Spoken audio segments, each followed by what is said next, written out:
Everyone, हमने read किया बेटा वुड डिस्पैच के बारे में। इंडिया के अंदर जो वुड डिस्पैच स्टार्ट किया गया, ठीक है, उसका मेन एम क्या था? इंडिया के अंदर वेस्टर्न एजुकेशन को स्प्रेड करना।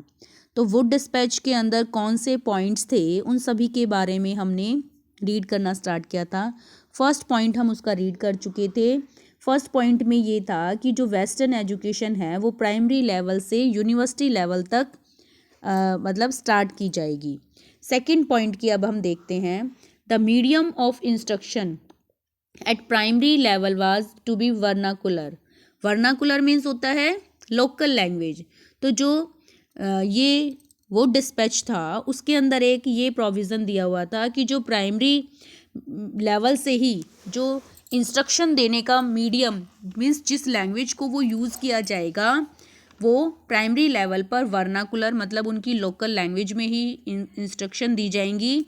बट एट हायर लेवल, लेकिन हायर लेवल पर it would be English. Higher level पर जो इंस्ट्रक्शन के लिए लैंग्वेज यूज़ की जाएगी वो इंग्लिश होगी। ठीक है, नेक्स्ट आता है departments of education were to be set up in the all the provinces. Education से, वेस्टर्न एजुकेशन से रिलेटेड जो डिपार्टमेंट्स हैं एजुकेशन से रिलेटेड वो हर प्रोविंसेस मतलब हर एरिया के अंदर सेटअप किए जाएंगे। Teacher recruitment and training institution were to be set up all over the country. Teachers की मतलब जो उनके जॉब के लिए या उनके जॉब से रिलेटेड जो भी ट्रेनिंग इंस्टीट्यूट होंगे वो कंट्री के अंदर हर कंट्री के हर पार्ट में सेटअप किए जाएंगे। ठीक है, ये सभी वुड डिस्पैच के अंदर पॉइंट्स थे।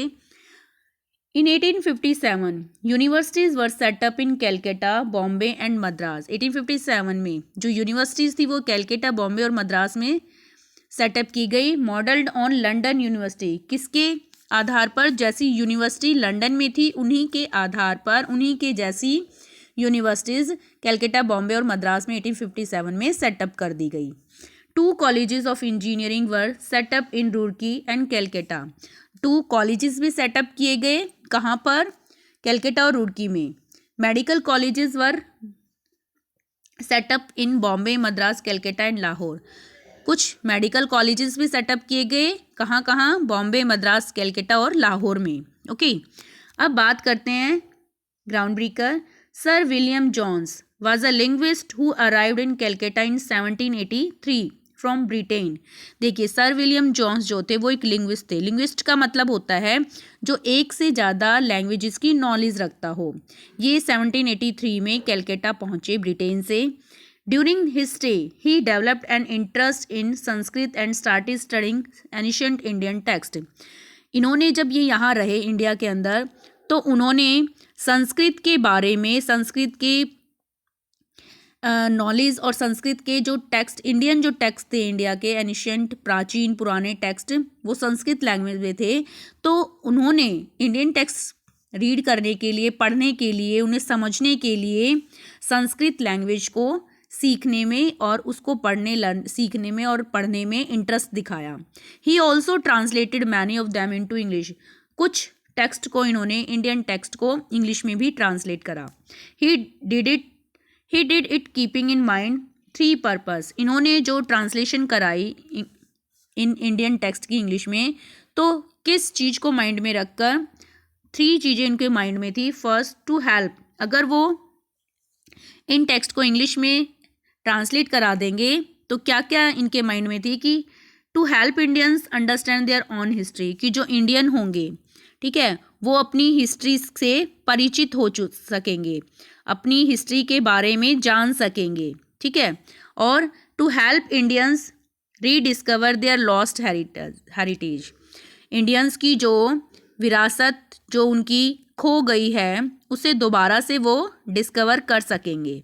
ठीक है, मीन्स देखिए, अब आगे चलकर जो एक ब्रिटिश गवर्नमेंट ने education, western education system start किया, उसमें इंडियन कल्चर, इंडियन ट्रेडिशन के बारे में तो कोई इन्फॉर्मेशन दी नहीं जानी थी। इसीलिए ये जो सर विलियम जोन्स थे उन्होंने आगे चलकर इंग्लिश मीडियम ही इंस्ट्रक्शन का बनना था, फोकस सारा इंग्लिश पर था। तो हिस्ट्री के जो इंडियन टेक्स्ट थे वो संस्कृत में थे, तो इसीलिए इन्होंने कि आगे चलकर इंडियन जो है अपने हिस्ट्री से रिलेटेड सब कुछ चीज़ें भूल जाएंगे, उन्हें अपनी हिस्ट्री अपने पास्ट के बारे में पता ही नहीं होगा, उनका जो हेरिटेज, उनकी जो विरासत है, ठीक है, वो सब भी उन्हें नहीं पता होगी। तो उनकी इंडियंस को उनकी हिस्ट्री और उनके हेरिटेज जो उनसे लॉस्ट हो गए, उन सभी चीज़ों को जानने के लिए इन फ्यूचर वो उनकी हेल्प करें, इसीलिए इन्होंने इनको ट्रांसलेट कराया। To help the British learn from Indian culture, और साथ में जो ब्रिटिश हैं वो इंडियन कल्चर के बारे में अच्छे से जान पाएँ, उनकी हेल्प करने के लिए भी इन्हें ट्रांसलेट कराया। इन 1784 ही setup Asiatic Society of Bengal. Sir William Jones जो थे, इन्होंने 1784 में एशियाटिक सोसाइटी बंगाल में स्टार्ट की, सेटअप की। He wanted the government to set up institutions where Indian text were taught. इन्होंने मतलब ये चाहते थे कि गवर्नमेंट जो है ऐसे इंस्टीट्यूट ओपन करे जहाँ पर इंडियन टेक्स्ट के बारे में सिखाया जाए। He wanted Sanskrit and Persian to be mediums of instruction, और ये चाहते थे कि उन इंस्टीट्यूट में जो मीडियम बने इंस्ट्रक्शंस का वो संस्कृत और पर्शियन लैंग्वेज बने। ओके, नेक्स्ट आता है educational growth in India during British period. The great era of educational reforms under the East India Company began after the dispatch of 1854। India के अंदर जो एक एजुकेशनल रिफॉर्म्स हुआ, ठीक है, वो स्टार्टिंग में ईस्ट इंडिया कंपनी के अंडर में स्टार्ट हुआ डिस्पैच के नाम से, वो डिस्पैच के नाम से 1854 में। The departments of public instructions were constituted इन, जो पब्लिक इंस्ट्रक्शंस थे, ठीक है, वो डिपार्टमेंट 1855 से 1856 के आसपास सेटअप हुए। And universities were establish in 1857, और जो यूनिवर्सिटीज़ थी वो 1857 में सेटअप की गई। Before implementation of the other recommendation of the dispatch की किसी रिकमेंडेशन के स्टार्ट करने से पहले The company ceased to be political power after the first war of independence। देखिए, वो डिस्पैच जो है 1857 में जब ये स्टार्ट करने की बात हुई, तो इसको स्टार्ट करने से पहले जो ब्रिटिश गवर्नमेंट थी उसने क्या मतलब डिसीज़न लिया, क्या रिकमेंडेशन उसने दी कि जो पॉलिटिकल पावर थी पहले ईस्ट इंडिया कंपनी के हाथों में थी, ठीक है, वो एक एज ए ट्रेडिंग कंपनी के रूप में यहाँ इंडिया में आई थी, लेकिन धीरे धीरे वो अपना यहाँ पर पूरा नेटवर्क पूरा बिछा देती है, पूरा नेटवर्क होल्ड कर लेती है, पूरे इंडिया को कंट्रोल कर लेती है। स्टार्टिंग में वो ट्रेडिंग से कंपनी से आई, व्यापार करने के लिए आई, लेकिन धीरे धीरे उन्होंने रेवेन्यू का राइट ले लिया। रेवेन्यू का राइट करने के बाद इंडिया के एडमिनिस्ट्रेशन पर भी कंट्रोल कर लिया, ठीक है। अब वो मतलब पॉलिटिकल पावर जो थी वो उस कंपनी के हाथों से लेकर जो ब्रिटिश क्राउन थी, वहाँ की जो क्वीन विक्टोरिया थी, डायरेक्टली ब्रिटिश क्राउन के हाथों में चली गई, ठीक है। कब, किसके बाद? First war of independence. First war of independence किसको कहा जाता है? 1857 में जो रिवॉल्ट हुआ था, ठीक है।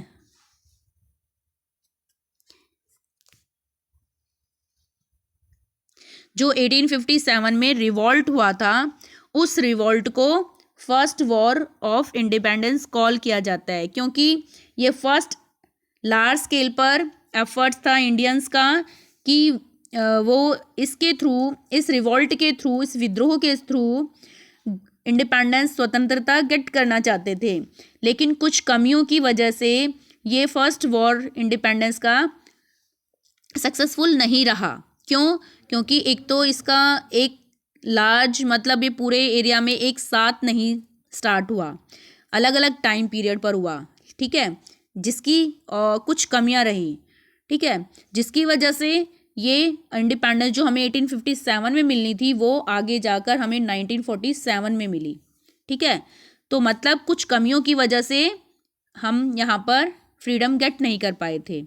तो जब इन्होंने देखा ब्रिटिश गवर्नमेंट ने कि ईस्ट इंडिया कंपनी की वजह से मतलब इंडिया का जो पूरा कंट्रोल था वो हमारे हाथों से जा सकता था और ईस्ट इंडिया कंपनी के हाथों में ही सारा प्रॉफिट जा रहा था।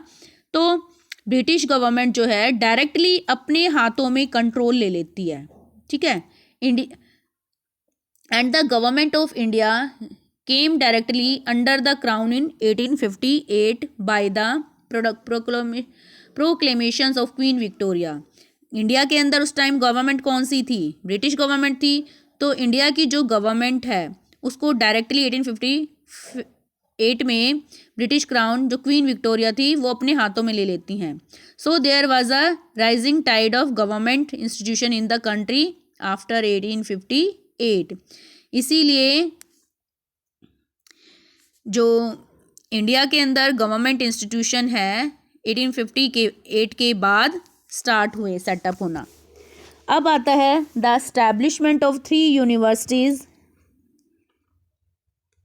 Gave stimulus for the opening of new colleges. जब नई यूनिवर्सिटीज़ सेटअप की गई तो कहीं ना कहीं उससे नए कॉलेजेस को भी ओपन करने में एक मोटिवेशन मिला। The colleges scattered over the provinces were affiliated to each universities. जो नए कॉलेज स्कैटर्ड थे मतलब जगह जगह जो कॉलेजेस थे प्रोविंसेस कॉलेजेस वो सभी इन यूनिवर्सिटीज़ से एफिलेटेड थे, मतलब यूनिवर्सिटीज़ के अंडर थे। उन्हें एफिलेशन जो है यूनिवर्सिटी से लेनी होती थी। The students were coming to the portals of the colleges after passing of the matriculation examination. जो स्टूडेंट्स मतलब अपना मैट्रिकुलेशन एग्जामिनेशन 10th पास कर लेते थे उसके बाद वो कॉलेजेस में पहुंच जाते थे। At the colleges teaching work was conducted in English. Colleges में जो टीचिंग का मेथड था वे था वो इंग्लिश में था। After matriculation there was 2 years intermediate course. Matriculation के बाद 2 साल का इंटरमीडिएट कोर्स था। And then 2 years for the course which led to the bachelor of arts degree. और 2 साल का बैचलर ऑफ मतलब जो बीए की डिग्री होती है जिसे बैचलर ऑफ आर्ट्स बोलते हैं उसकी डिग्री के लिए आगे 2 years का कोर्स था, ठीक है। Most of the colleges existed during this period under review were arts colleges except 3 medical colleges. इस टाइम पीरियड पर जो कॉलेजेस ओपन हुए वो 8 कॉलेजेस थे। सिर्फ 3 कॉलेजेस बॉम्बे, कलकत्ता और मद्रास में जो है मेडिकल कॉलेजेस थे। The government evolved a comparatively liberal attitude toward the colleges. अब जो गवर्नमेंट थी वो कॉलेजेस के लिए एक लिबरल एटीट्यूड ट्रीट कर रही थी, ठीक है। प्रेसिडेंसी लिबरल एटीट्यूड का मतलब स्वतंत्रता वाला, उन्हें कुछ ढील छूट देकर। Presidency colleges were started in Calcutta, Madras due to the movement for the establishment of university. Punjab university was establish in 1869, ठीक है। देखिए due to the movement for the establishment of university के ओपन होने से, स्थापित होने से जो है एक मूवमेंट मतलब यूनिवर्सिटीज़ स्टार्टिंग में जो सेटअप हुई उसके बाद अनदर प्लेसेस पर भी यूनिवर्सिटी ओपन करने की एक लहर सी दौड़ गई, जिसकी वजह से पंजाब में 1869 में यूनिवर्सिटी ओपन की गई पंजाब यूनिवर्सिटी के नाम से, okay. During the period along with the government college a number of private colleges were also established. देखिए इस टाइम पीरियड पर गवर्नमेंट कॉलेज के साथ साथ कुछ प्राइवेट कॉलेजेस भी सेटअप किए गए। Among these 2 colleges deserve special mention. इनमें से 2 कॉलेजेस जो थे स्पेशल थे in order to perpetuate the loving memory of Lord Canning, the taluqdar of Oudh establish Canning College at Lucknow, ठीक है। लॉर्ड कैनिंग की मेमोरी में मतलब उनकी लविंग मेमोरी के रूप में ये कॉलेज सेटअप किए गए। जो कि ताल्लुकदार थे अवध के, एंड एस्टैब्लिश कैनिंग कॉलेज भी लखनऊ में सेटअप किया गया। Along with English it had an oriental department. English के साथ साथ यहाँ पर ओरिएंटल डिपार्टमेंट भी थे। ओरिएंटल डिपार्टमेंट मतलब जो इंडियन एंशिएंट टेक्स्ट की भी नॉलेज इंफॉर्मेशन प्रोवाइड करती थी। ठीक है।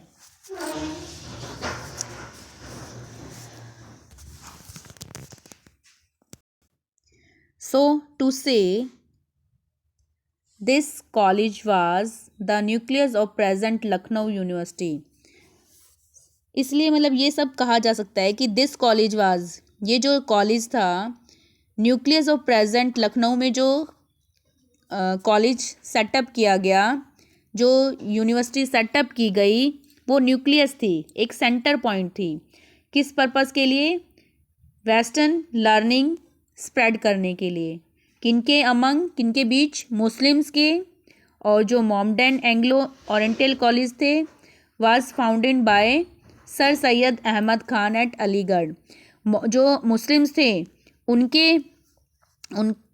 उनके ओरिएंटल कॉलेज भी मोहम्मडन एंग्लो ओरिएंटल कॉलेज के नाम से स्टार्ट किए गए। ठीक है, सर सैयद अहमद खान के थ्रू। कहाँ पर? अलीगढ़ में। कब? 1875 में।